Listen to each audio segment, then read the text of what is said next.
Have you ever seen someone yawn? And then suddenly you yawn too? Even if you're not tired, you're not alone. Yawning is surprisingly contagious.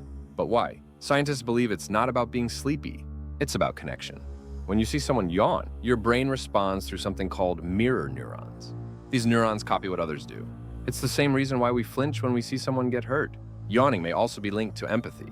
People who are more empathetic are more likely to catch a yawn. It's like your brain saying, I see you, I feel you. And some researchers say yawning helps cool the brain.